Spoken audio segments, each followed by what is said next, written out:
안녕하세요. 반갑습니다. 구리 이단 상담소 김강림 전도사입니다. 그리고 지금은 사이비 톡톡 시간입니다. 참 오랜만에 업로드입니다. 업로드 너무 늦어져서 죄송하고요. 그래도 꾸준히 업로드 할 수 있도록 노력하겠습니다. 오늘 저희 함께 다룰 주제는요. 신천지 교리 반증입니다. 그러니까 신천지가 성경을 가지고 도대체 어떤 내용을 가르치는지, 그리고 그것에 대해서 우리가 어떻게 반박할 수 있을지, 이런 것들 저희 함께 다뤄볼 겁니다.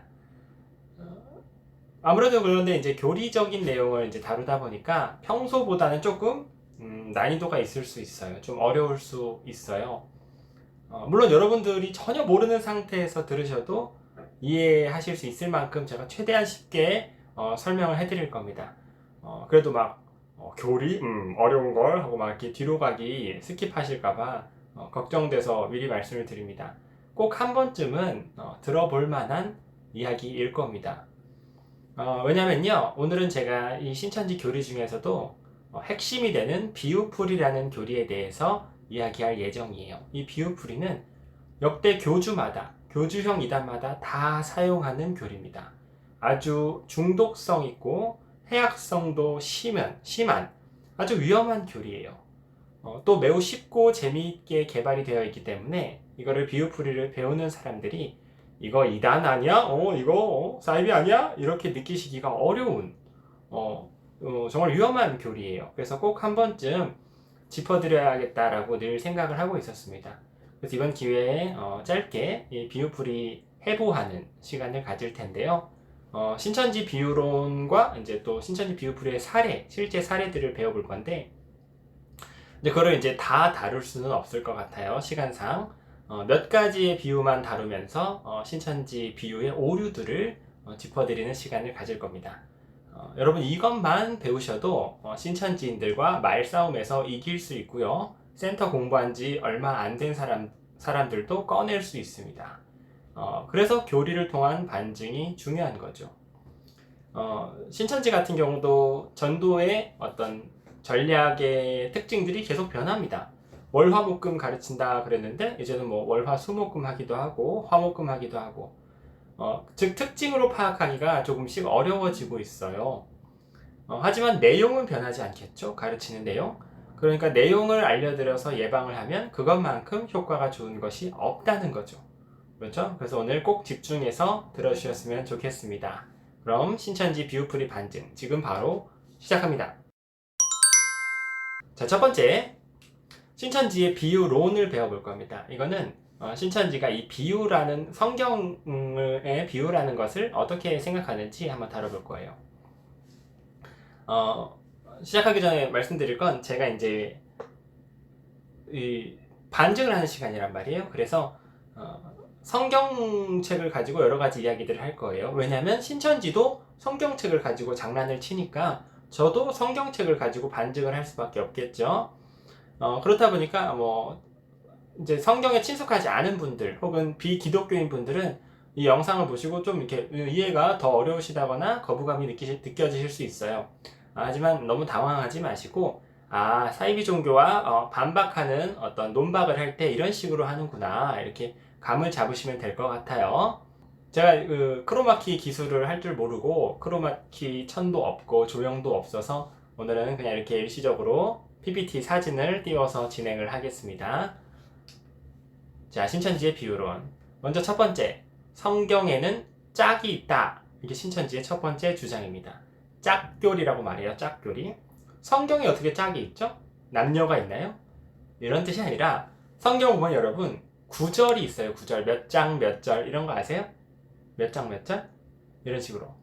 그러니까 성경의 구절, 창세기 1장 1절 이런 식으로 구절과 구절이 짝이 맞는다. 한 구절이 문제면 한 구절은 해답, 한 구절이 예언이면 한 구절은 성취, 이런 식으로 그림자가 있고 실상이 있다, 이런 식으로 이제 신천지 교리가 있습니다. 그러니까 예를 들어 마태복음 13장 31절에서 32절은 누가복음 8장 11절이랑 연결된다, 뭐 이런 식, 뭐 그런 게 있어요. 즉 이게 이제 신천지 나름의 신천지 방식의 성경 읽기 방법인 거죠. 성경 해석법, 짝교리라고 말합니다. 물론 요즘은 신천지가 짝교리를 막 매우 강조해서 가르치지는 않아요. 그렇다고 들었습니다. 옛날에는 되게 강조했는데 이 짝교리에 대해서 정확한 저희 반증이 나왔다 보니까 신천지에서 살짝 이제 짝교리는 안 가르치는 추세예요.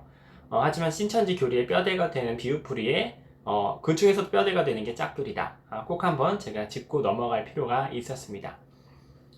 이거 무슨 말이냐면요. 막 성경에 남녀의 짝이 있는 것처럼 이런 해괴한 교리를 가르치는 이런 주장이 어디서 나왔냐면 이사야서 34장 16절. 이제 신천지는요, 어떤 주장을 할 때 성경 구절을 근거로 들어요. 봐봐, 성경에서 이렇게 얘기하잖아. 그러니까 우리 말이 맞아. 라고 신천지 강사들이 주장해요. 이것도 그런 겁니다.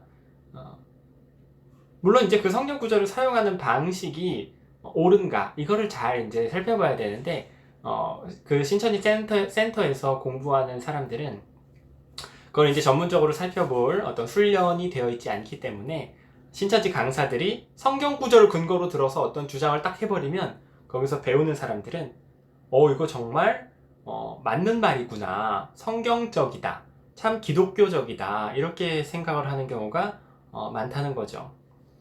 성경에는 짝이 있다. 근거가 뭐냐면요, 이사야서 34장 16절 말씀을 볼까요? 한번 보면요, 성경에 이런 말이 있습니다. 너희는 여호와의 책에서 찾아 읽어보라. 이것들 가운데서 빠진 것이 하나도 없고 제 짝이 없는 것이 없으리니 이는 여호와의 입이 이를 명령하셨고 그의 영이 이것들을 모으셨음이라. 그러네요. 여호와의 책에서 찾아 읽어보라. 여호와의 책이 뭐죠? 성경. 이것들 가운데서 빠진 것이 하나도 없대요. 그리고 제 짝이 없는 것이 없으려니, 그러니까 짝이 있다는 거네요. 성경에 짝이 있다? 신천지 말이 옳아 보입니다. 그렇죠? 우리 신천지 강사들이 이런 말을 해요. 성경에 문제가 있으면 어디서 답을 찾아야 하죠? 백과사전에서 찾아야 합니까? 아니죠. 성경에 문제가 있으면 성경에서 답을 찾아야 합니다. 성경의 짝은 성경에 있습니다. 이러면 그 센터에서 배우는 사람들이 맞네, 그럴듯하네, 이렇게 생각을 하는 거죠. 자, 이렇게 기반을 닦고 시작합니다. 그래서 실제로 신천지에서 냈던 책들을 보면 이 짝교리의 흔적이 남아있어요. 신탄 같은 경우 그의 입이 이를 명하셨고 그의 신이 이를 모으셨기에, 이건 방금 이사야서 34장이 인용된 것을 확인할 수 있습니다. 또 이만희 교주 저서 천국비밀 계시록의 진상을 보면 말씀의 짝을 맞추어 해설하며 은혜의 불바다가 되곤 하였다. 보이시죠? 짝교리. 또 도서출판 신천지 감추었던 만나, 말씀에는 짝이 있다 하셨는데 여기서 짝이란 비유의 말씀과 그 뜻을 말하는 것입니다. 여기 비유풀이의 핵심이 나왔죠. 성경에 어떤 비유로 표현된 것들이 많이 있어요. 비유가 뭐죠? 비유? 우리 구독자님들은 마음씨가 얼마나 착한지 천사 같아, 이런 게 비유예요. 그렇죠? 내 친구는 얼마나 성격이 둔한지 코끼리가 따로 없어, 이게 비유예요. 그렇죠? 성경에도 그런 식으로 설명을 위해서 사용된 것들이 있을 겁니다. 신천지는 그것에 대한 원래의 뜻이 있다고 생각해요. 제가 조금 이따 또 설명을 해드리겠지만 그 원래의 뜻과 그 비유가 짝을 이룬다, 이렇게 생각하는 겁니다. 자, 지금 신천지 비유론 배우는 거예요. 자, 두 번째.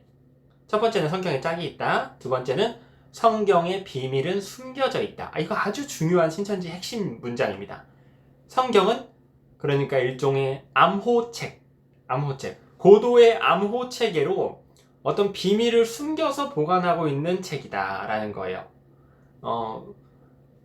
왜냐하면 이제 천국 비밀을 대적이 뭐냐면 사탄, 마귀가 그 소중한 시크릿 비밀을 알아서는 안 되기 때문에 이거를 고지고대로 써놓는 것이 아니라 애둘러 말하는 어떤 암호체계를 통해서 써놓을 필요가 있었다라는 게 신천지의 주장이에요. 그 암호체계가 바로 비유다라는 거죠. 여기까지 이해가 되시죠? 그러므로 비유는 일종의 자물쇠 역할을 합니다. 성경책은 잠겨 있는 거예요. 성경책이 꽁꽁 숨겨져 있습니다. 비유라는 자물쇠로 보물은 소중히 다뤄야 할 필요가 있으니까요 라고 신천지에서 강조합니다. 그리고 저 자물쇠를 여는 마스터키, 저 자물쇠를 열 수 있는 키가 누구에게만 있다고 가르칠까요? 이만희 교주에게만 그 열쇠가 있다고 가르칩니다. 즉 계시를 받은 그 성경의 모든 것을 통달한 우리의 위대하신 이만희 총회장님만 그 열쇠를 열 수 있고 그 성경에 숨겨진 비밀을 알려줄 수 있다. 이런 거예요. 이런 주장에도 역시 나름대로의 신천지의 성경 구절 근거가 있겠죠. 그게 어디냐면요. 마태복음 13장 13절에서 15절입니다. 같이 한번 읽어볼까요? 그러므로 내가 그들에게 비유로 말하는 것은 그들이 보아도 보지 못하며 들어도 듣지 못하며 깨닫지 못함이니라. 이거 지금 예수님께서 하시는 말씀이에요. 이사야의 예언이 그들에게 이루어졌으니 일러스되 너희가 듣기는 들어도 깨닫지 못할 것이요 보기는 보아도 알지 못하리라. 이 백성들의 마음이 완악하여져서 그 귀는 듣기에 둔하고 눈은 감았으니 이는 눈으로 보고 귀로 듣고 마음으로 깨달아 돌이켜 내게 고침을 받을까 두려워함이라 하였느니라.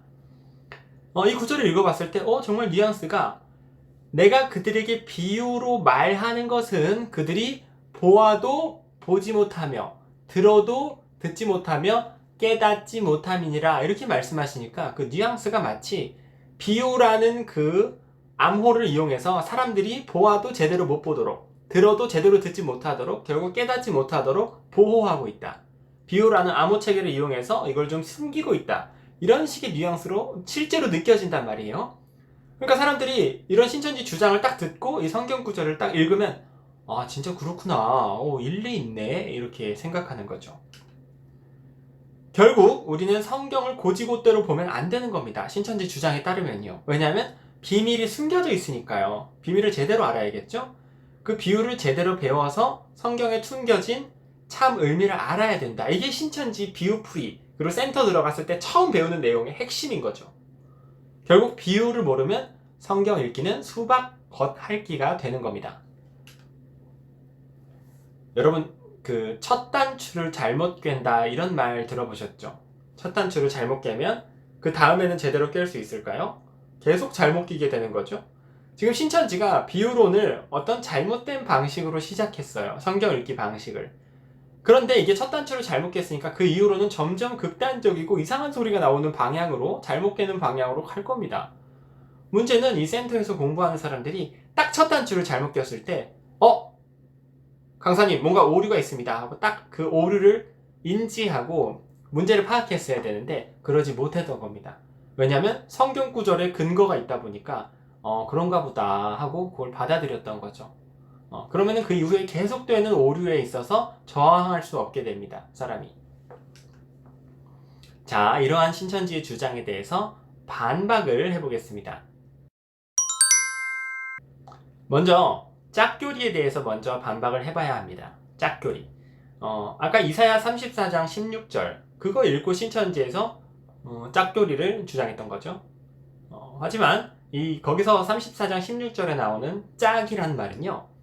성경 구절의 짝이 아니라 사실은 동물의 짝입니다. 이사야 34장 16절의 바로 위, 한 8절에서 15절 정도 여러분 시간 되시면 읽어보세요. 그 내용은 에돔 족속이 받게 될 재앙에 대한 기록이에요. 이제 에돔 족속이 하나님 앞에 심판을 받은 일이 있었어요. 근데 그 심판이 얼마나 강렬했는지 그 성이 다 망해서 다시는 나라를 못 세우고 그 화려했던 궁궐에는 온갖 가시나무와 엉겅퀴와 막 야생초들이 우거지고 이거를 매우 시각적인 묘사로 그려내는 것이 이사야 34장입니다. 그래서 그 궁궐에 들깨와 타조가 살게 되고 가증스러운 들짐승들 또 야생초, 올빼미, 부엉이가 살 것이다. 그들이 알을 까고 그 동물들이 새끼를 낳아 서로 짝을 지어 살게 될 것이다. 라고 굉장히 을씨년스러운 분위기에 막 까마귀가 깍깍 날아다니고 그거를 이제 묘사하는 거죠.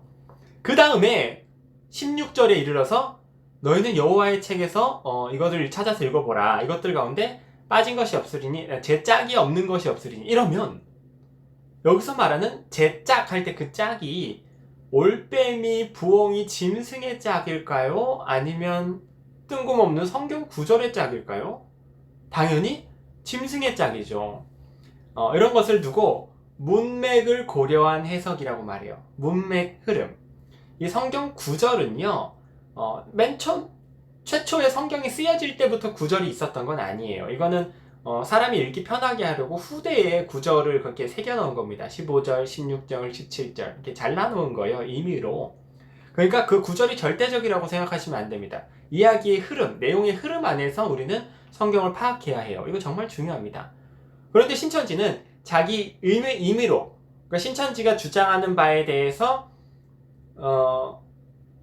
근거로 쓰기 위해서 성경 구절을 필요한 거를 쑥 뽑아다가 임의로 사용하는 겁니다. 이걸 쥐고 막 흔드는 거예요. 매우 잘못된 방식의 성경 해석이라는 걸 여러분 꼭 기억하시기 바랍니다.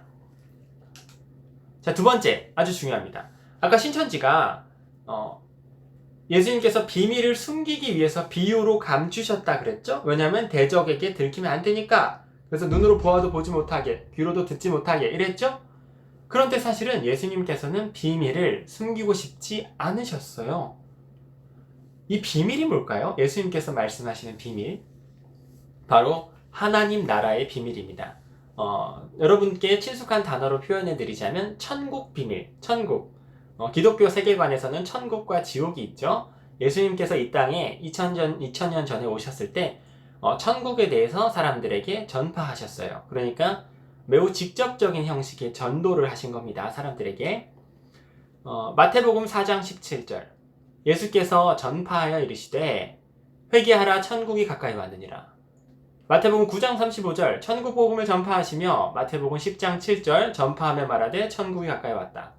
지금 보니까 예수님께서 천국을 전파하고 싶어 하세요? 숨기고 싶어 하세요? 전파하고 싶어 하세요. 마태복음 24장 14절, 천국 복음이 모든 민족에게 증언되기 위하여. 누가복음 16장 16절, 하나님 나라의 복음이 전파되어. 사도행전 1장 3절, 하나님 나라의 일을 말씀하시니라. 아주 그런 구절이 많은데요. 제가 핵심적인 것 몇 가지만 지금 가져온 겁니다. 그러니까 예수님께서는 천국의 복음에 대해서 사람들이 알기를 너무나도 바라셨어요. 실제로. 때문에 모든 곳에서 만나는 사람마다 그 말씀을 전하셨습니다. 우리는 그런 장면들을 성경 곳곳에서 찾아볼 수 있습니다. 그리고 무언가를 더 잘 설명하고자 하실 때 예수님은 비유를 매우 즐겨 사용하셨어요. 누가복음 7장 31절, 또 이르시되 이 세대의 사람을 무엇으로 비유할까? 무엇과 같은가? 지금 예수님께서 혼잣말 하시는 장면이에요. 이 세대의 사람을 내가 뭘로 비유하면 좋을까? 어떻게 할까? 즉 예수님께서 뭘 설명하고자 하실 때, 사람들에게 이해를 돕고자 하실 때 비유라는 도구를 가져다 쓰신다는 거예요. 신천지의 주장과는 지금 정반대 주장을 제가 하고 있는 겁니다. 신천지는 비밀을 숨기기 위해서 비유를 사용한다. 그렇게 말해버리니까 결국 그걸 풀어줄 사람이 필요하고, 이 자물쇠를 열어줄 사람이 필요하고, 열쇠를 제공해줄 사람이 필요한 거예요. 그런데 저는 그럴 필요가 없다. 예수님께서는 그걸 숨기고 하신 게 아니라 더 잘 설명하고자 비유를 사용하셨다라고 저는 주장하는 겁니다. 사실 비유라는 건요, 거의 항상 설명을 위해서 사용됩니다. 예를 들어서 내 동생은 성격이 얼마나 둔한지 코끼리 같아, 이런 거 있죠? 우리 구독자님들 얼마나 성품이 좋으신지 천사 같아.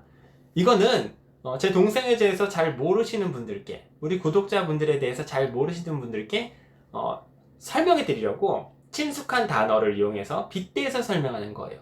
보통 그렇게 비유는 사용되죠. 그렇죠? 예수님도 그러셨습니다. 천국이 가까이 왔어. 예수님께서 여러 가지로 말씀을 하셨는데 그 당시 이스라엘 사람들이 예수님의 말씀을 잘 이해하지 못했습니다. 왜냐하면 구약 시대까지, 그러니까 예수님 오시기 전까지 천국이라는 단어가 등장하지 않아요. 그러니까 사람들이 잘 이해를 못했던 것도 어느 정도 납득이 됩니다. 그러니까 예수님께서 사람들이 더 잘 천국에 대해서 이해하게 하시려고 그 당시 사람들이 친숙하게 알고 있던 것들, 그 당시 사람들이 사회 생활에서, 본인들의 생활에서 잘 경험하고 있던 것들에 빗대서 이 천국의 다양한 특징들을 설명하시기 시작한 거예요. 그게 사복음서에 나타나는 여러 가지 천국에 대한 비유였던 겁니다. 또 마가복음 4장 33절, 예수께서 이러한 많은 비유로 그들이 알아들을 수 있는 대로, 비유를 통해서 못 알아듣게 한다 그러셨어요? 아니면 보니까 알아들을 수 있다 그러셨어요? 알아들을 수 있게 비유로 말씀하셨대요. 진실로 예수님께서는 사람들이 알아듣기를 바라셨습니다. 자, 그렇다면 아주 중요한 걸 하나 짚어봐야 됩니다. 아까 신천지가 근거로 든 구절이죠.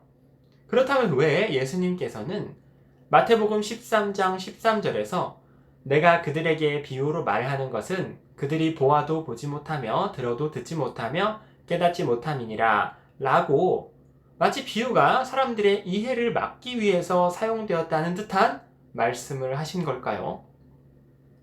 자, 그런데요, 이거에 대한 반박을 시작하기 전에 우리는 구절을 잘 관찰해 봐야 돼요.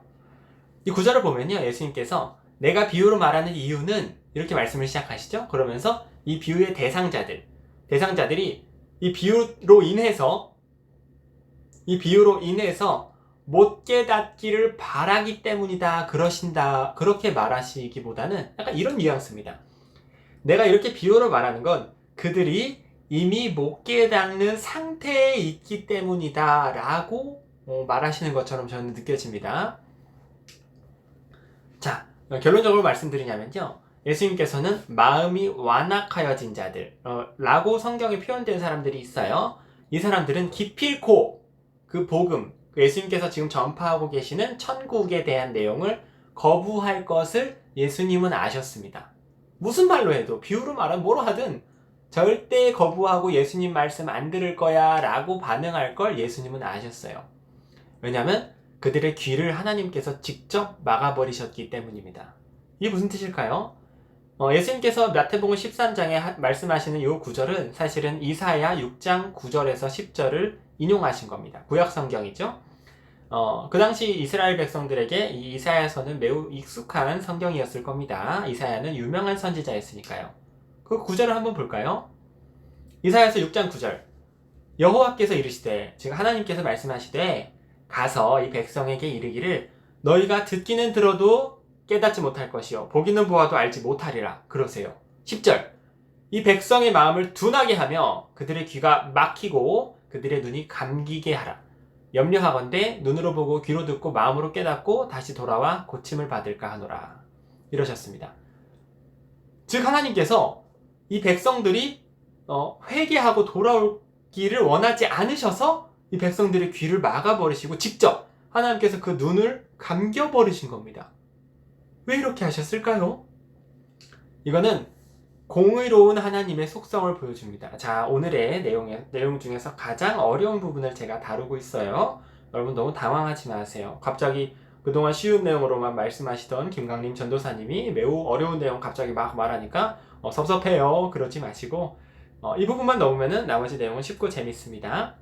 자, 하나님은 공의로우시다. 이게 무슨 뜻이냐면, 공의롭다. 이거는 죄와 이제 상벌이 명확하다. 이렇게 이해하시면 돼요. 죄에 대해서는 벌을 줘야죠. 잘못했으니까. 잘한 것에 대해서는 상을 줘야죠. 잘했으니까. 우리 세상에서도 그렇죠. 막 끔찍한 죄를 저지른 사람이 체포되어서 법정 앞에 섰습니다. 그런데 재판관이 에이 한번 용서해 줍시다. 에이, 어물쩍 이렇게 넘어가나요? 그렇지 않죠. 잘못한 것이 있으면 벌을 받아야 돼요. 하나님은 절대 전능하신 이제 기독교적 세계관 안에서 전능하신 하나님이시고 공의로우세요. 그렇기 때문에 죄와 벌이 명확합니다. 그러면 벌을 받아야 할 사람은 벌을 받아야 돼요. 그렇죠? 여기까지 이해가 되시죠? 여기서 우리가 하나 더 알아야 될 건, 하나님은 절대 전능하시다. 이제 기독교적인 세계관 안에서요. 그러면 우리는 그걸 이제 그 교리를 반드시 전제해야 됩니다. 하나님께서 전지전능하시다. 신이시니까요. 모든 것은 하나님의 통제 안에 있다. 우리는 이거를 이제 전제해놓고 성경을 읽어야 돼요. 그렇죠? 만약 하나님이 좀 절대 전능하지 못하시고 실수가 있으시다 이래버리면 그분께서 약속해 주신 인간 구원도 좀 불안정해지겠죠? 그러니까 저희는 그럴 수는 없죠. 자, 그렇기 때문에 하나님께서 전능하시고 모든 것을 통제하신다. 이거는 무슨 뜻이냐면, 어떤 사람이 구원받고 어떤 사람이 구원받지 못하고, 이게 완벽히 하나님의 통제 안에 있다는 거예요. 여기까지 이해가 가시죠? 자, 그러면 어떤 사람이 구원받으면 이건 왜 이 사람이 어떻게 구원받은 걸까요? 하나님께서 그 사람이 구원받기를 원하신 거예요. 어떤 사람이 구원받지 못했다면 이거는 왜 구원받지 못한 거죠? 공의로운 하나님의 성품 안에서 그 사람이 구원받기를 원하지 않으셨던 거예요. 즉 구원받기 원하지 않으셨기 때문에 마음으로 돌이켜 깨달아 고침을 받을까 걱정되어 그 귀를 막아버리신 겁니다. 이게 성경이 말하는 교리인 거죠. 물론 이 부분은 여러 가지 교리적인 논쟁, 그리고 지금 신학계에서 활발하게 벌어지는 여러 가지 토론으로 연결될 수 있는 부분이라서 제가 매우 강조해서 말씀드리거나 깊게 파고 들어가기는 좀 어려울 수 있습니다. 하지만 신천지 교리에 대해서 반증하는 입장에서 제가 설명해 드리는 거니까 너무 깊게 파지 마시고 이해해 주시면 되겠습니다. 그런 관점에서 봤을 때 예수님은 하나님께서 어떤 사람들의 귀를 막아버리셨다는 사실, 즉 그들은 구원받기를 원하지 않으신다는 사실을 예수님은 아셨어요. 아셨습니다. 그러면 즉 예수님 앞에서 지금 이 천국에 대한 내용을 듣고 있는 사람들은 어떤 사람은 마음이 열려있는 상태고 어떤 사람은 닫혀있는 상태인 거예요. 그러므로 예수님께서는 마음이 열린 자들에게는 더 이해에 도움이 되고 마음이 닫혀있는 자들에게는 그들을 오히려 미궁에 빠뜨리게 하는 비유라는 도구를 즐겨 사용하신 겁니다. 여러분, 이 비유는 그런 효능이 있어요. 뭐 완벽한 비유는 아니지만 제가 하나 비유를 들자면 제 구독자님들은 마음씨가 너무 착하셔서 천사 같아요. 그렇죠? 그리고 제가 다른 사람들에게 우리 사이비톡톡 구독자님들은 천사야 그랬어요. 그랬더니 우리 구독자님들을 잘 아시는 분들께서는 우리 강림씨가 이 구독자님들의 착한 성격 때문에 천사라고 하는구나 라고 이해하고 맞지 천사지 그랬어요. 그런데 우리 구독자님들은 잘 모르시는 분들께서는 착각을 할 수도 있겠죠. 왜 천사라고 그랬을까? 강림씨가 구독자가 모자라서 하늘의 천사들이 구독자가 되었다고 혼자 착각을 하는 건가? 뭐 이렇게 생각을 할 수도 있겠죠. 좀 논리적인 비약인데, 그러니까 이 비유라는 게 사전 이해가 있는 사람에게는 그 이해를 더 돕는 역할을 하고요. 사전 이해가 전혀 없는 사람은 더 미궁에 빠뜨리게 하는 그런 역할도 한다는 거예요. 그래서 예수님께서 이렇게 말씀하신 겁니다. 마태복음 13장 11절에서 12절. 대답하여 이르시되 천국의 비밀을 아는 것이 너희에게는 허락되었으나 그들에게는 아니 되었다. 무릇 있는 자는 받아 넉넉하게 되되 없는 자는 그 있는 것도 빼앗기리라. 그러세요. 있는 자는 받아 넉넉하게 되되, 그러니까 이해가 도움이 더 되고 없는 자는 잘 못 알아들은 사람, 마음이 닫혀있는 완악한 자들은 더 못 알아듣게 되는 일이 현장에서 일어났던 겁니다.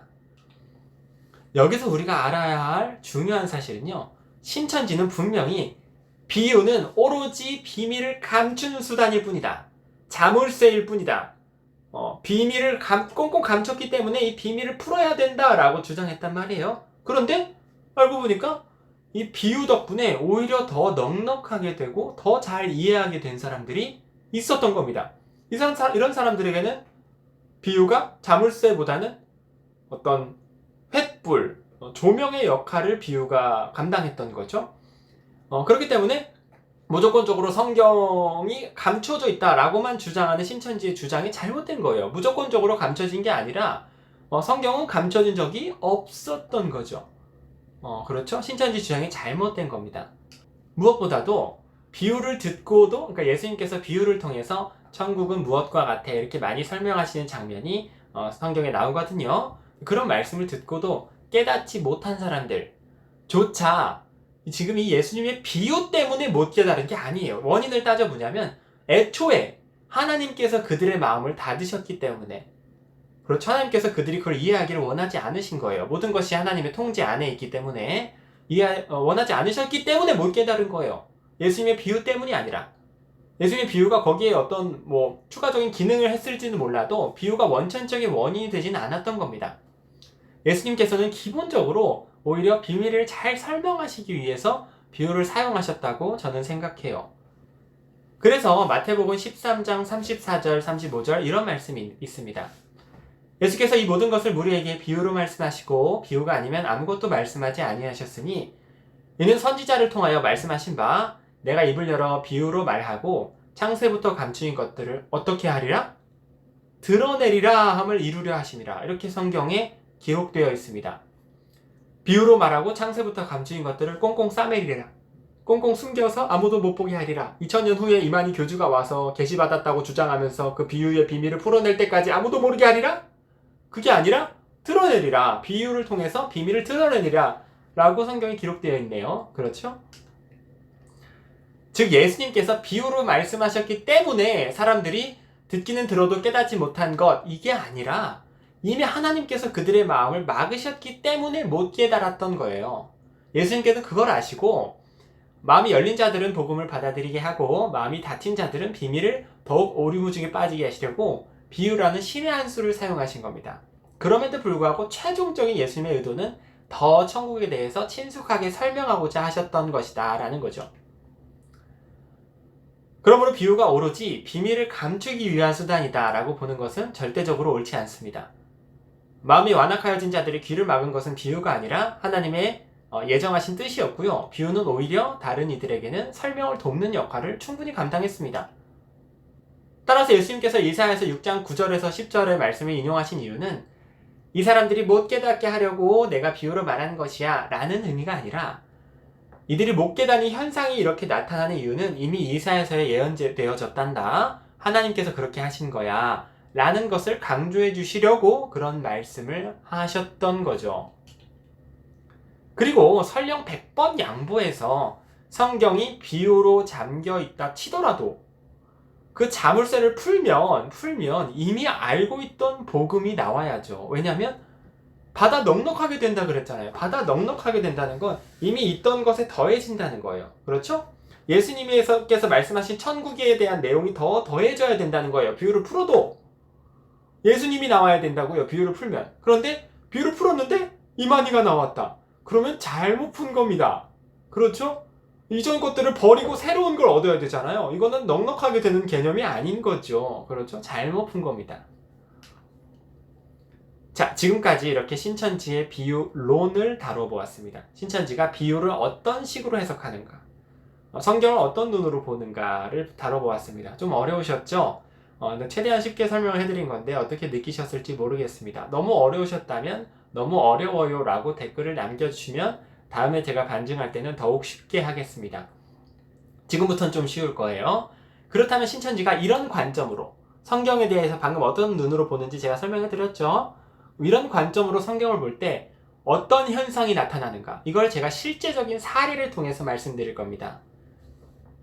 신천지 비유풀이의 실제 사례. 겨자씨의 비유. 이거는 마태복음 13장 31절, 32절에 나오는 이제 성경에 나오는 비유인데요. 예수님께서 천국에 대해서 설명하실 때 사용한 여러 가지의 비유 중에 하나입니다. 한번 읽어볼까요?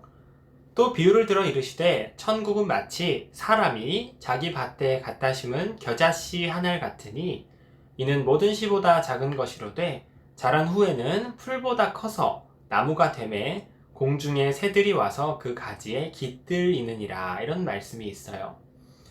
이거는 신천지 센터 들어가면 가장 먼저 배우는 비유 중에 하나입니다. 사실은 신천지에서는 겨자씨의 비유라고 말을 안 하고요. 이건 정통 기독교에서 이제 보통 겨자씨의 비유 그러고, 신천지에서는 씨, 밭, 나무, 새의 비유라고 말해요. 발음을 좀 조심해야겠죠? 씨, 밭, 나무, 새의 비유. 너무 빠르게 발음하면 안 됩니다. 왜 이런 식으로 신천지가 이 비유를 이제 부르냐면요. 이 비유, 지금 저희가 함께 읽은 이 비유 구절을 보면은 씨도 있고, 밭도 있고, 나무도 있고, 새도 나오네요. 그렇죠? 신천지인들은 이 단어 속에 이 비밀이 숨겨져 있다고 생각해요. 왜냐하면 성경을 암호책이라고 생각하니까요. 그렇죠? 성경에 비밀이 숨겨져 있는 암호책인데 이 구절이 고지고대로 느껴지겠어요? 아니야. 어떤 비밀이 숨겨져 있을 거야. 이렇게 생각하겠죠? 그렇죠? 아까 짝교리 기억나시죠? 그리고 성경의 문제는 어디서 푼다? 성경에서 푼다. 이러면 이 씨, 밭, 나무, 새의 짝을 찾아서 숨겨진 뜻을 알아내야 되는 거예요. 신천지 입장에서. 자, 신천지식 암호풀이는 짝교리에 기반한 단어 분해입니다. 그래서 신천지 강사는 자, 그렇다면 씨가 무엇인지, 그러니까 씨의 숨겨진 뜻, 이 암호로 표현된 이 씨의 원래의 뜻이 무엇인지 성경을 통해서 살펴봅시다, 이런 말을 하면서 어디로 가냐면요, 누가복음 8장 11절로 갑니다. 신천지에서는 뭐 누가 팔팔한 씨를 일일이 뿌렸나 뭐 이런 식으로 외우기도 해요. 읽어볼까요? 누가복음 8장 11절. 이 비유는 이러하니라. 씨는 하나님의 말씀이요. 이거를 센터에 있을 때 다 같이 읽어요. 성경책을 펴놓고. 그러면은 강사가 묻습니다. 여러분, 성경에서 말하기를 씨가 무엇이라 그러죠? 그럼 사람들이 대답해요. 하나님의 말씀이라 그러네요. 그럼 강사가 저 분홍색 글씨를 칠판에 적습니다. 씨는 하나님의 말씀이다. 씨는 equal, 무엇과 같다라는 등호를 지금 사용했죠. 수학적 기호를. 그래서 사람들이 여기서 뭔가 이상한데? 이렇게 느끼지 않아요. 첫 단추를 잘못 깬 지도 한참 오래됐고 지금 한 7번째 단추를 깼고요. 성경에 역시 쓰여 있으니까요. 진짜 시가 말씀이구나. 그렇죠? 그걸 막 받아 적어요. 시는 말씀. 자, 두 번째. 이번엔 밭이 무엇인지 보겠습니다. 고린도전서 3장 9절로 갑시다. 그럼 또 다 같이 읽습니다. 우리는 하나님의 동역자들이요 너희는 하나님의 밭이요 하나님의 집이니라. 너희 지금 사람들을 향해서 밭이라고 말하고 있죠, 성경에서.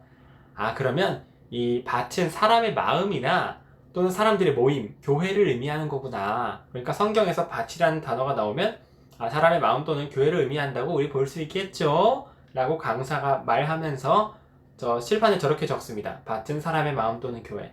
그럼 사람들이 막 또 받아 적어요. 엄청 쉽죠, 교리가? 자, 이번엔 나무가 무엇인지 보겠습니다. 이사야서 55장 12절. 들의 모든 나무가 손뼉을 칠 것이며. 여러분, 손뼉 치는 나무 봤습니까? 이런 식이에요. 그럼 사람들이 와하하 웃고 센터가 매우 재미있고 화기애애합니다. 그럼 강사가 이제 물어봐요. 그러면 나무는 도대체 뭘까요? 그럼 이제 대충 사람들이 감을 잡습니다. 사람이요, 그래요. 사람이요. 그럼 강사가 웃으면서 칠판에 나무는 사람 이렇게 적어요. 자, 비밀이 조금씩 풀리고 있어요. 그렇죠? 자, 마지막 하나. 씨, 밭, 나무, 새의 비유니까 새가 남았네요. 새가 무엇인지 살펴볼까요? 새의 비밀을 풀어볼까요? 자, 마태복음 3장 16절로 갑시다. 예수께서 세례를 받으시고 곧 물에서 올라오실새 하늘이 열리고 하나님의 성령이 비둘기같이 내려 자기 위에 임하심을 보시더니 여기 마태복음을 보니까 성령이 비둘기같이 내린다고 표현하네요. 그러니까 어떤 영적인 움직임이 아름다운 새의 모습으로 표현이 된 걸로 봤을 때 우리는 성경에서 새라는 표현을 본다면 이건 어떤 영적인 활동을 말하는 것이구나, 이걸 비유된 것이구나 라는 우린 힌트를 얻을 수 있었습니다. 라면서 강사가 칠판에 저렇게 적습니다. 어떻게 적냐면 새는 영 이렇게 적어요. 여기서 잠깐 우리가 발견해야 할 문제가 있습니다. 혹시 아실 수 있을까요? 혹시 국문학과 계세요? 국어 국문학 전공 하신 분들은 제가 다음 페이지를 보여드리기 전에 문제를 알아차리셨다면 나 진짜 알았어요, 뿌듯합니다 라고 댓글을 달아주세요. 저기 성령이 비둘기 같이, 이 같이가 무슨 표현이죠? 국어적으로 직유법입니다. 직유법. 그렇죠? 무엇 같다. 우리 구독자님들은 천사 같다. 우리 구독자님들이 곧 천사와 동일 존재라는 게 아니에요. 구독자님들이 날개가 있어서 이렇게 영적 세계를 탐험하시고 그러진 않으시죠? 그냥 구독자님들의 착한 성품을 어떤 선하고 어떤 그런 것들을 제가 일시적으로 빗댄 겁니다. 천사 같다. 성령의 움직임이 비둘기 같은 그런 것들을 이제 잠깐 빗댄 건데 이퀄 등호를 사용하면 절대로 안 돼요. 신천지 비유풀이의 첫 번째 오류, 국어 용법을 무시한다는 겁니다. 가치는 직유법입니다. 등호를 절대로 사용할 수 없고요. 그리고 비둘기가 눈 깜짝할 새에 새로 표현되어 있습니다. 칠판에는요. 성경에는 분명히 비둘기라 그랬죠? 성경에서는 비둘기와 새가 구분되어 있는 단어예요. 그거를 합쳐버렸습니다. 맘대로. 그리고 언제? 영이라 그랬어요. 성령이라 그랬지. 성령 역시 영으로 변했습니다. 성경에서 구분되어 있는 단어들을 하나로 합친 거죠. 사실 이거를 학교 국어 시간에 가르쳤다면 학교 중학교 고등학교에서 가르쳤다면 학생들이라도 의문을 제기했을 겁니다. 선생님 뭔가 이상해요. 저건 직유법 같은데요. 아니면 비둘기라고 방금 하셨는데 새라고 쓰시면 어떡해요? 그럴 수 있었겠죠? 그런데 문제는 이 센터에서 배우는 사람들이 고등교육을 다 마친 사람들인데도 이거를 묵묵히 듣고 이거를 받아 적고 공부하고 있습니다. 왜 이런 일이 벌어지냐면요. 국어 배우는 시간이 아니라 성경 배우는 시간이라서요.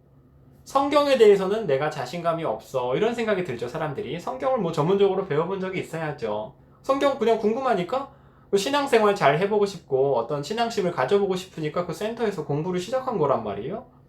근데 정작 멋있게 입은 강사가 재미나게 교육하면서 저렇게 척척 새는 영 이래버리면 그거 배우는 사람들이 아무리 봐도 국어적으로 이상함이 있지만 성경에 있어서는 뭔가 신앙적이고 신비로운 비밀이 있을 것이다 라는 생각에 국어적인 오류를 믿음으로 극복하는 일이 현장에서 일어납니다.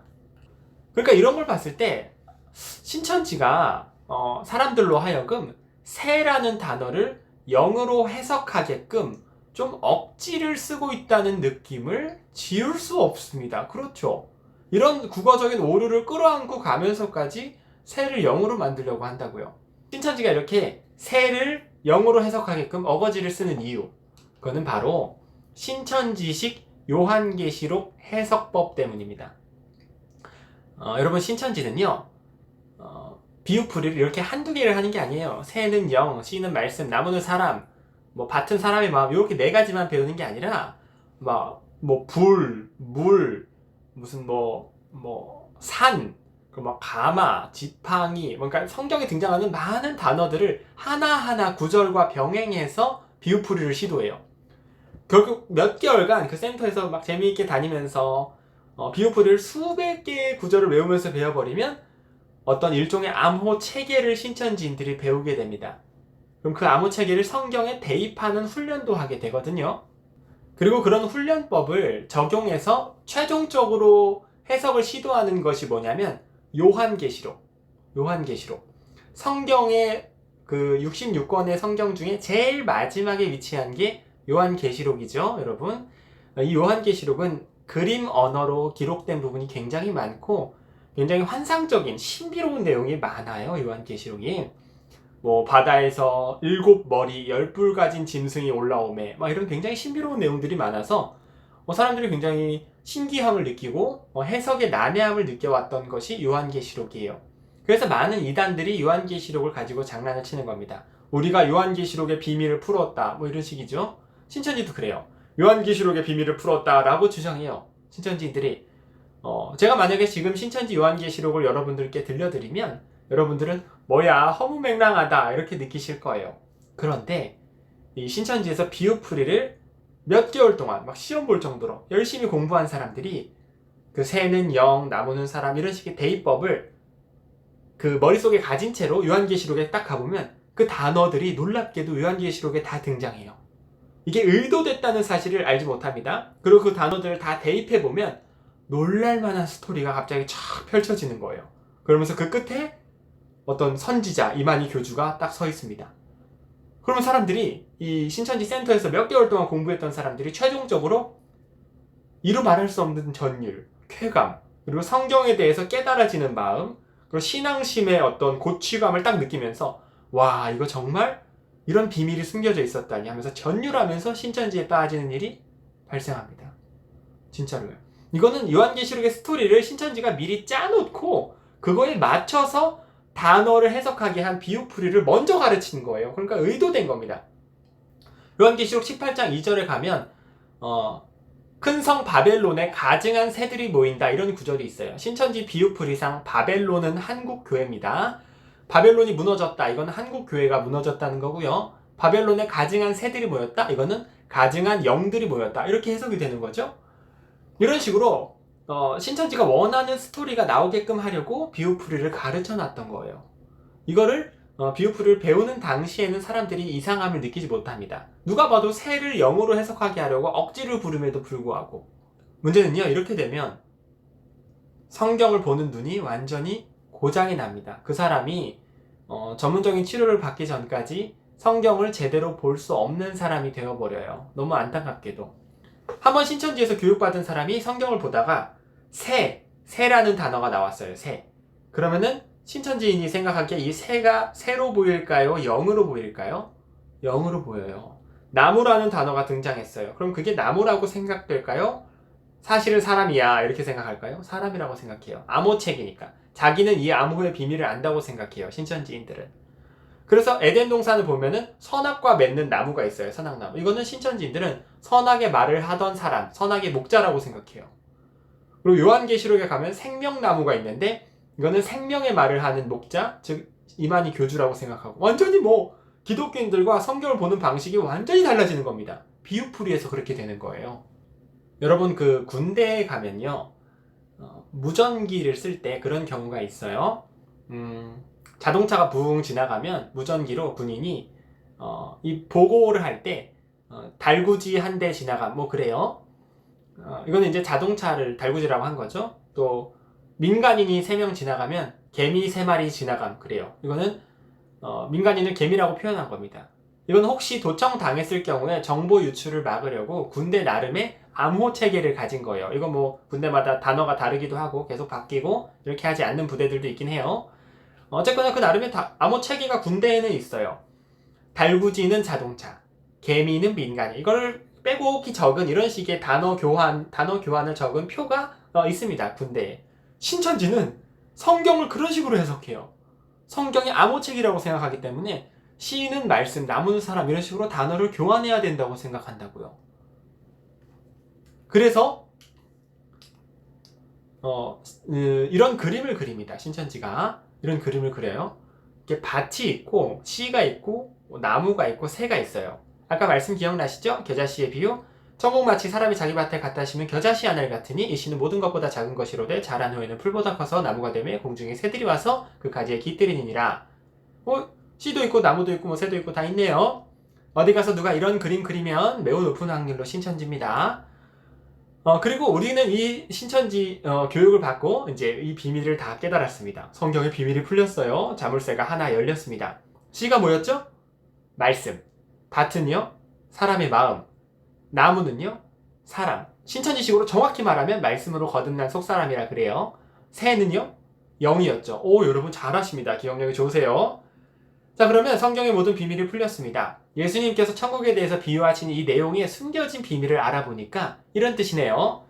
하나님의 말씀을 사람의 마음 속에 심었더니 그 사람이 말씀으로 거듭난 속사람으로 자라나서 그 사람에게 영이 그 머리 위에 임한다는 겁니다. 라는 교리가 탄생했어요. 오, 매우 그럴듯합니다. 그렇죠. 그러면 이 비유풀이를 배운 사람들이 본인이 배운 공식대로 대입을 해봤더니 진짜 대입이 되는 거예요. 스토리가 나오고. 그러니까 되게 재미를 느끼고 매우 쉽습니다. 교리가 재미있고요. 그러니까 재밌다. 아, 성경을 이런 식으로 볼 수가 있구나 라고 사람들이 굉장히 재미있게 이 교리를 흡수해요. 겉보기에도 뭐 막 대단히 문제가 있어 보이는 교리 같아 보이지는 않습니다. 문제가 뭘까요? 사실은 문제가 뭘까요? 겨자가 없어졌어요. 겨자가. 제가 막 겨자는 저렇게 막 커다란 글씨로 해놔서 유치하게 느껴질 수 있겠지만 저 정도 크기는 줘야 되는 중요한 문제라서 제가 저렇게 큰 글씨로 했습니다. 겨자는. 왜냐면요. 예수님께서 처음 이 천국에 대해서 설명하실 때 천국은 마치 씨를 심고 나무가 자라고 새가 오는 이런 상황과 같아 그러셨어요? 아니면 겨자씨 하나를 같다 그러셨어요? 겨자씨 같다 그러셨어요? 수박씨, 호박씨 뭐 하고 많은 씨 중에 겨자씨라고 표현하셨다면 이유가 있겠죠. 그러면 우리는 겨자씨에 집중해야 됩니다. 그 하고 많은 씨 중에 왜 겨자씨라고 표현하셨을까요? 겨자씨가 작기 때문에요. 작기 때문에. 여기서 우리는 신천지 비유풀이의 두 번째 오류를 발견합니다. 성경 원래의 의미가 사라진다는 거예요. 우린 겨자씨가 작다는 것에서부터 원래의 의미를 찾아볼까요? 자, 요게 겨자씨입니다.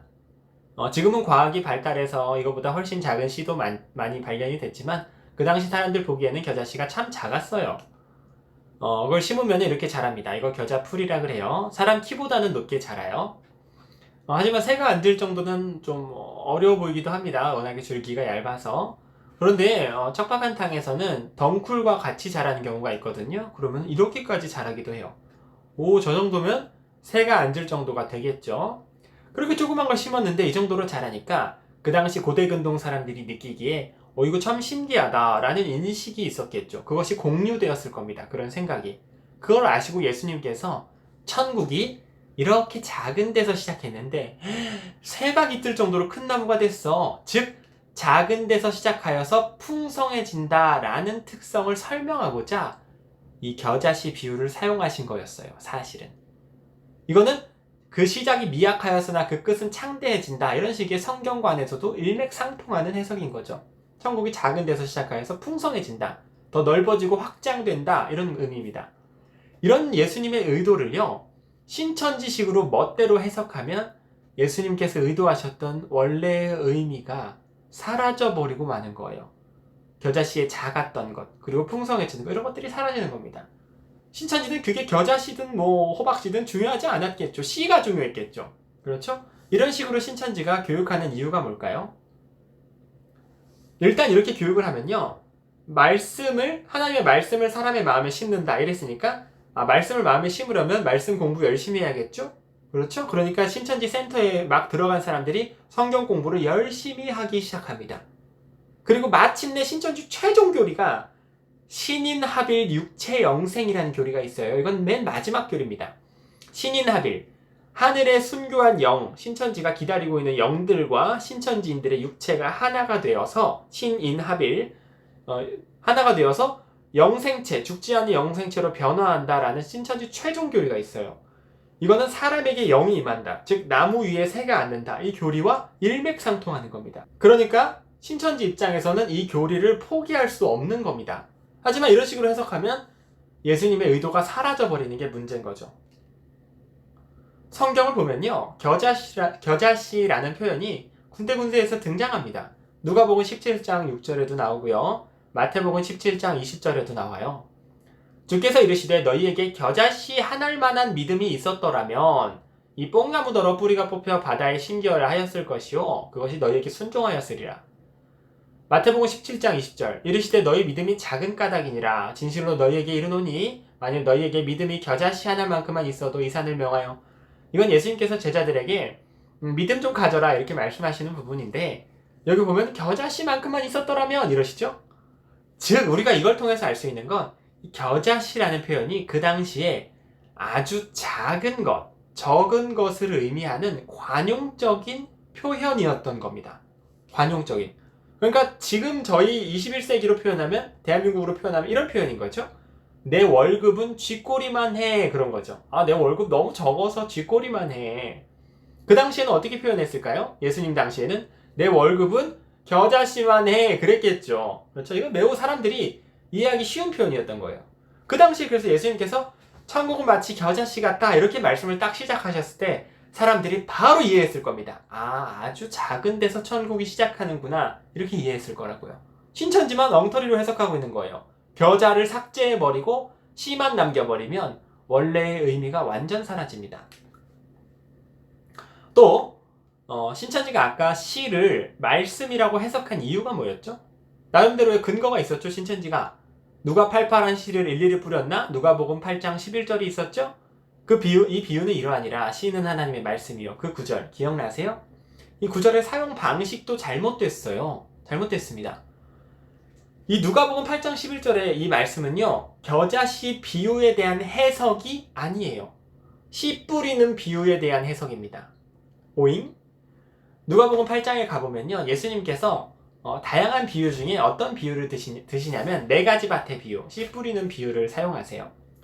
여러분 익히 아시는 유명한 비유입니다. 사람이 막 씨를 뿌렸어요. 그 당시에는 씨를 이렇게 모내기로 심는 게 아니라 막 그냥 뿌렸거든요. 그 당시에는 씨를 뿌렸더니 이렇게 막 던져져가지고 길가에 뿌려진 씨가 있고 돌밭에 뿌려진 씨가 있고 가시밭에 뿌려진 씨가 있고 또 좋은 밭에 뿌려진 씨가 있었어요. 길가에 뿌려진 씨는 채 자라기도 전에 새가 물어가서 먹어버렸고 돌밭에 뿌려진 씨는 그 뿌리가 깊게 내리지 못해서 죽어버렸고 가시밭에 뿌려진 씨는 그 가시에 기운이 막혀서 역시 자라지 못했고 좋은 밭에 뿌려진 씨만 잘 자라서 100배, 60배, 30배의 결실을 맺었다 이런 비유가 있어요. 이거는 이제 그 밭은 사람의 마음, 씨는 말씀 이렇게 해석해도 괜찮아요. 이런 해석법은 이 4가지 밭의 비유에 한해서요. 이거를 해석해 주시면서 예수님께서 씨는 말씀이다 그러시는 거예요. 그러면 이 씨는 말씀이요 이 구절은 이 4가지 밭의 비유에만 적용해야 되는 겁니다. 그렇죠? 그런데 이 구절을 쑥 뽑아다가 겨자씨 비유에 집어넣으면 어떻게 해요? 이건 잘못된 방식입니다. 왜냐면요 씨라는 비유에 대한 해석이 다른 곳에 또 있어요. 마태복음 13장 38절에 가보면 가라지밭의 비유에 대한 해석이 나옵니다. 가라지밭의 비유. 밭은 세상이요 좋은 씨는 천국의 아들들이요 가라지는 악한 자의 아들들이요 이런 구절도 있어요 성경에. 자, 좋은 씨는 천국의 아들들, 가라지는 악한 자의 아들들. 그러면 씨는 뭘까요? 씨는 아들이 되겠죠? 아까 신천지가 만일 씨의 비밀을 살펴보겠습니다 이러면서 누가복음 8장 11절로 가지 않고 이 마태복음 13장 38절로 왔다면 어떻게 됐을까요? 칠판에다 뭐라고 적었겠어요? 씨는 아들이다 라고 적었겠죠. 그럼 신천지가 이거 왜 안 읽었죠? 이거 왜 안 읽었죠? 이런 식으로 해석하면 신천지가 원하는 해석이 나오지 않으니까요. 당연히 사람의 마음밭에 말씀을 심는다 이렇게 가르쳐야 신천지 센터에 빠진 사람들이 말씀 공부 열심히 할 텐데, 사람의 마음밭에 아들을 심는다 이래버리면 그 해석이 고장이 나거든요. 그러니까 이 마태복음 13장 38절을 안 읽은 것 뿐인 거예요. 누가복음을 선택한 겁니다. 이해가 되세요? 이를 통해서 우리가 알 수 있는 건 이 비유풀이 교리라는 것 자체가 사람이 자기 마음대로 얼마든지 성경 구절 중에서 골라 잡아서 짝을 맞추고 스토리를 만들어낼 수 있는 교리라는 겁니다. 매우 잘못되고 위험한 방식의 성경 해석인 거죠. 자, 여기까지 이해가 되시나요? 제가 너무 빠르게 설명을 한 것이 아닌지 걱정이 됩니다. 너무 어려우시다면 되감기 하셔서 다시 들어보시는 걸 추천드려요. 자, 신천지 비유풀이의 오류 세 번째, 원어를 전혀 고려하지 않는다라는 겁니다. 이것도 아주 중요한데요. 여러분, 성경은요 처음부터 쓰여질 때 한국어로 쓰여지지 않았어요. 옛날 옛적에 쓰여진 성경인데요. 구약 성경과 신약 성경 있죠. 구약과 신약이 합쳐져서 이제 성경책인데, 구약은 히브리어로 쓰였고요. 신약은 헬라어로 쓰였습니다. 성경이요. 물론 지금의 한국어 성경이 뭐 매우 문제가 있다 이런 건 아닌데, 아무래도 성경의 원래 뜻에 대해서 가장 직접적으로 연구하려면 히브리어 헬라어 성경을 읽는 것이 좋겠죠. 그렇죠? 그래서 신학교에서 히브리어 헬라어를 가르치는 겁니다. 그거 배우다가 대부분 탈모와요. 자, 어쨌거나 이 원어에 대한 신천지의 오류를 알아보기 위해서는 하나의 비유를 더 배워볼 필요가 있어요. 이번에는 씨, 밭, 나무, 새 비유 말고 그거는 이제 지나가고요. 지팡이의 비유를 한번 이야기해 보도록 하겠습니다. 지팡이. 신천지는 지팡이도 다른 식으로 해석해요. 성경에 지팡이라는 단어가 딱 등장하면 숨겨진 비밀이 있을 거야. 이 지팡이의 원래의 뜻이 뭘까? 하고 성경의 다른 짝교리에서, 짝구절에서 지팡이의 숨겨진 뜻을 알아내기 시작합니다. 이 지팡이의 짝은요, 예레미야 23장 29절입니다. 같이 읽어볼까요? 여호와의 말씀이니라. 내 말이 불같지 아니하냐? 바위를 쳐서 부스러뜨리는 방망이 같지 아니하냐? 자, 하나님께서 말씀하신 구절이에요. 내 말이, 즉 하나님의 말씀이 불같지 않니? 바위를 쳐서 부스러뜨리는 방망이 같지 않니? 이거는 하나님의 말씀이 파괴력이 있고 힘이 있고 심판하는 말씀이 매우 무섭다, 뭐 이런 어떤 이미지를 보여주시는 거라고 저는 이제 해석이 되네요. 그런데 신천지는요 이렇게 해석합니다. 방망이라고 지금 성경에 표현되어 있는 거 보이시죠? 근데 방망이는 기다란 막대기니까 지팡이라고 볼 수 있다. 방망이나 막대기나 그게 그거니까. 그래서 내 말이 방망이 같지 아니하냐 그러셨으니까 지팡이도 하나님의 말씀이라고 생각할 수 있겠다 라면서 칠판에 뭐라고 적냐면요, 지팡이는 말씀이다 이렇게 적어요. 자, 방망이는 말씀도 아니고 지팡이는 말씀이라고 적어요. 방망이에는 관심이 없어 보이고 어거지로 지금 지팡이를 말씀으로 해석하게끔 유도합니다. 왜 그럴까요? 왜 이렇게 또 억지를 쓰죠, 신천지가? 아까 저희 배웠죠? 신천지식의 요한계시록 해석. 분명히 요한계시록에 지팡이라는 단어가 등장하겠죠? 네, 요한계시록 11장 1절에 갈대, 지팡이 같은 갈대, 이런 구절이 있어요. 이런 지팡이에 대한 신천지식의 해석을 이끌어내기 위해서 억지를 쓰는 겁니다. 그렇다면 과연 신천지가 지금 방금 기다란 막대기는 그거나 그거니까 방망이나 지팡이나 그게 그거다 이런 식으로 지금 어물쩍 넘어갔는데, 방망이를 지팡이와 같다라고 해석하는 것이 과연 괜찮을까요?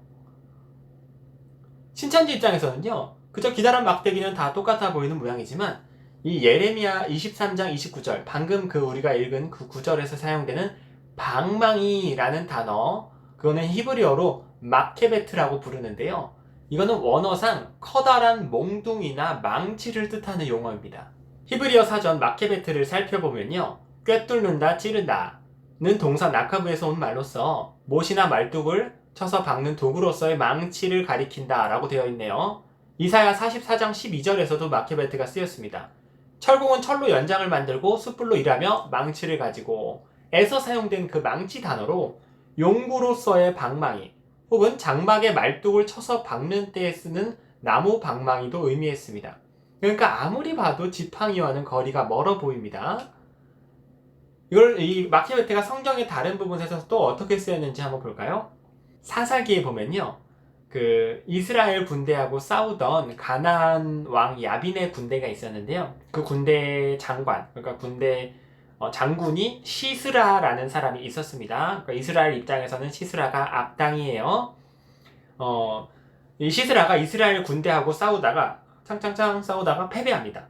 패배하고 앞으로 도망치기 시작해요. 시스라가 도망쳐서 어디로 가냐면 시스라하고 이렇게 친했던 겐 사람 헤벨이라는 사람이 있어요. 제가 괜히 뭐 역사 이야기를 하는 게 아니라 그냥 이런 게 있다 이해하세요. 헤벨의 장막으로 시스라가 도망쳐요. 그 헤벨의 장막으로 도망쳤더니 헤벨은 없고 헤벨의 아내 야엘이라는 여자가 그 장막에 있었습니다. 시스라가 야엘님 저 좀 숨겨주세요 그래요. 시스라가 지금 도망치는 상황이니까요. 야엘이 이리 들어오세요 하고 시스라를 숨겨줍니다. 그리고 야엘이 시스라에게 이불을 덮어주고 우유를 따라와서 마시게 해요. 시스라가 우유를 마시고 이불을 덮고 긴장이 풀려서 잠듭니다. 시스라가 이렇게 잠든 걸 보고 야엘이 그 당시는 천막을 썼거든요. 옛날이니까 그 천막 말뚝, 나무 말뚝 그거를 뽑아다가 그 잠들어 있는 시스라의 관자놀이에다 대고 박아버려요. 이거는 이스라엘과 싸우던 적군의 나라 장군이 여인의 손에 처참하게 죽임당하는 것을 보여주죠. 사사기 4장 21절에 기록된 거예요. 시스라 그가 깊이 잠드니 헤벨의 아내 야엘이 장막 말뚝을 가지고 손에 방망이를 들고 그에게로 가만히 가서 말뚝을 그의 관자놀이에 박음해 말뚝이 꿰뚫고 땅에 박히니 그가 기절하여 죽으니라. 여기서 시스라의 관자놀이에 말뚝을 대고 야엘이 손에 치켜들고 있는 거 이게 바로 마케베트입니다. 이건 지팡이가 될 수가 없어요. 지팡이로는 말뚝을 박을 수가 없습니다. 그런 히브리의 원어의 의미 때문에 영어 성경에서는 아래와 같이 번역이 된 거예요. 이렇게 It's not my word like as a fire, says the Lord, and like a hammer that breaks the rock in pieces. 내 말이 불 같지 아니하냐 여호와의 말씀이시다. 내 말이 바위를 쳐서 부스러뜨리는 조각내는 해머 같지 아니하냐 그러시잖아요. 해머. 로드가 아니에요.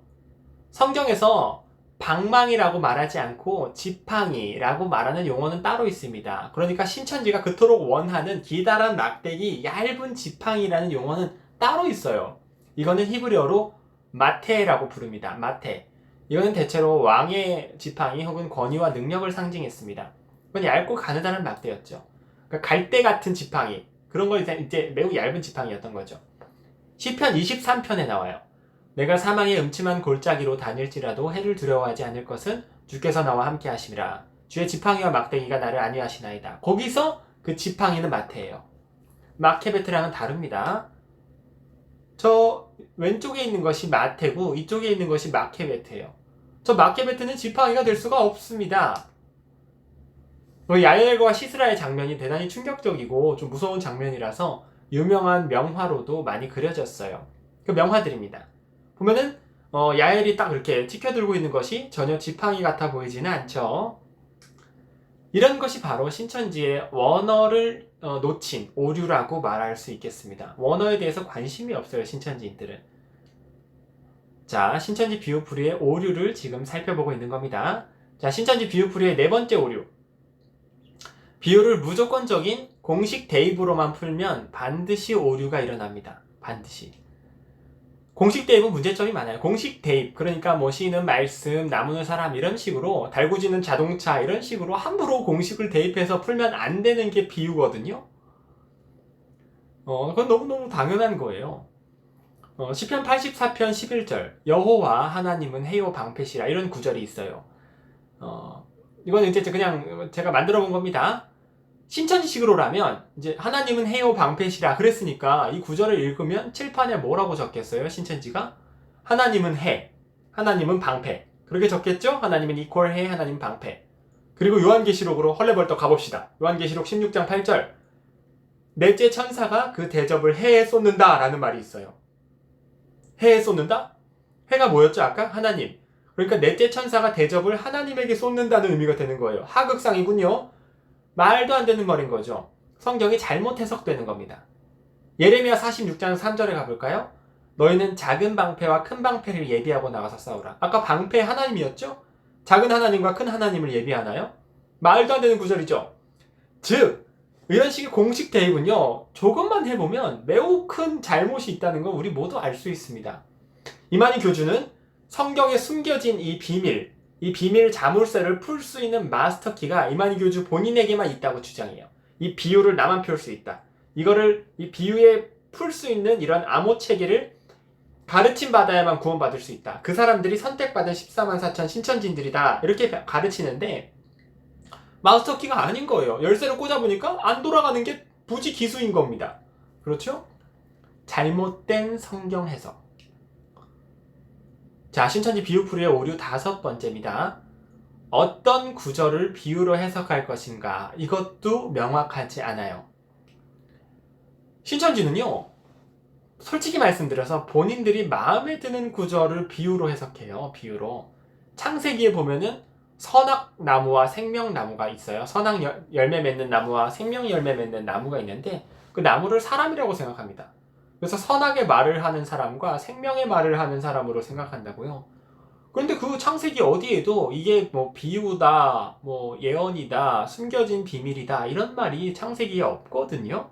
함부로 그걸 비유라고 자기 멋대로 생각하고 그거를 자신들만의 공식을 대입을 한다고요. 그런데 또 다른 곳에서 어떤 나무라는 구절을 보면 그건 그냥 나무라고 생각하기도 해요. 사도행전 5장 30절 너희가 나무에 달아 죽인 예수를 우리 조상의 하나님이 살리시고 이런 구절이 있습니다. 이 나무는 십자가를 의미해요. 예수님께서 십자가에 돌아가셨으니까 나무에 달아 죽인 예수. 여기서 신천지인들은 나무는 말씀으로 거듭난 속사람이니까 신천지 암호 체계상 그럼 예수님께서 말씀으로 거듭난 속사람에게 매달려 돌아가셨나? 이렇게 생각할까요? 그렇게 생각 안 해요. 그냥 저걸 십자가로 생각합니다. 왜 그렇죠? 자기들 마음이에요. 솔직히 말씀드려서 신천지인들 마음이에요. 어떤 걸 비유로 보고 어떤 건 그냥 볼지 신천지 선택입니다. 선택이에요. 입맛에 맞는 부분만 비유로 풀고 해석이 난해한 경우는 그냥 놔두는 거죠. 자, 이렇게 첫 번째부터 다섯 번째까지 신천지 비유의 핵심적인 오류들을 잠깐 짚어봤습니다. 배워보니까 어떠세요? 아, 이거 사람들이 재미를 느끼만 하구나 라는 부분도 느껴주시고 아, 이거 전문가를 통해서 배워본다면 참 금방 오류를 알 수 있는 건데 사람들이 그 센터의 분위기 때문에 모르고 있었구나 이런 것도 좀 느껴지시나요? 앞으로 다양한 교리의 반증을 통해서 더욱더 알게 되실 겁니다. 신천지의 아전인수격, 자의적인 해석을 말이죠. 마지막 농담을 한번 해보겠습니다. 원숭이 엉덩이는 빨개, 빨가면 사과, 사과는 길어, 사과는 맛있어, 맛있으면 바나나, 바나나는 길어, 길면 기차, 기차는 빨라, 빠르면 비행기, 비행기는 높아, 높으면 백두산. 이런 노래를 아실 겁니다. 원숭이 엉덩이는 빨개. 이 원숭이를 신천지는 백두산이라고 우기는 격인 거예요. 원숭이가 백두산입니다. 그럼 일반인 분들이 생각하기에 무슨 말이에요? 그러죠. 이만희 교주가 구원자입니다. 그러면 무슨 말이에요? 그러죠. 그런데 센터에서 몇 개월 동안 차근차근 원숭이가 사과래요. 성경을 봅시다. 몇 장 몇 절. 성경에 쓰여있네요. 그럼 사람들이 진짜 그러네. 원숭이는 사과. 이렇게 외워요.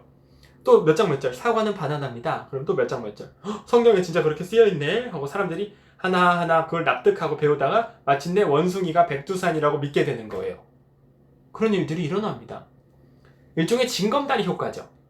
돌을 하나하나 밟으면서 재미있어요. 또 그 센터에서 배우는 게 이 새는 뭐 영, 나무는 사람 이거를 또 퀴즈하면서 또 레크레이션 하고 막 문화상품권 걸고 놀고 이러면요 너무 재밌어요. 센터 분위기가 강사들도 재밌게 가르치고 그럼 그 징검다리를 건너면서 사람들이 재미를 느낍니다. 성경 공부 너무 재밌어. 내 평생에 이렇게 성경 공부 재밌게 해본 적이 없는데 이 정도로 배우면 내가 신앙생활 좀 할만하다. 이런 생각하면서 사람들이 그 수백 개의 비유풀이를 다 배웁니다.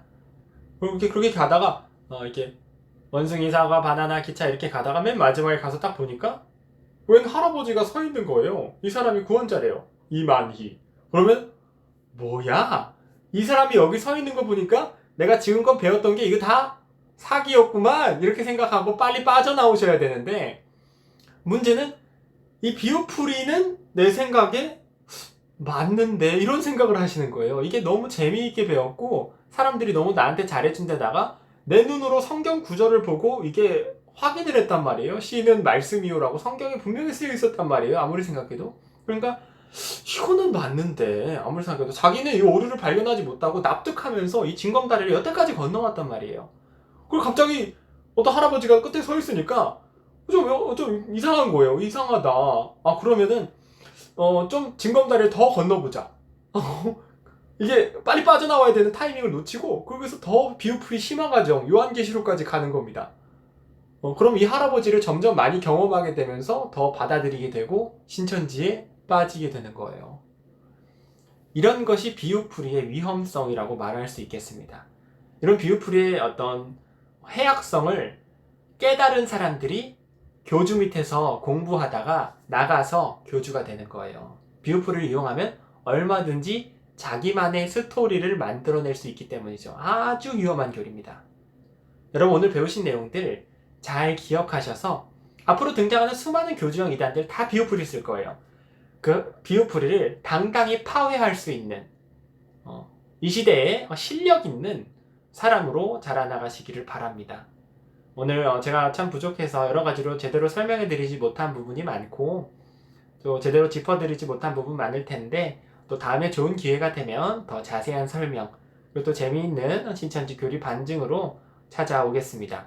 집중해 주셔서 대단히 감사합니다. 다음에 더 재미있고 유익한 영상으로 찾아뵙겠습니다. 감사합니다.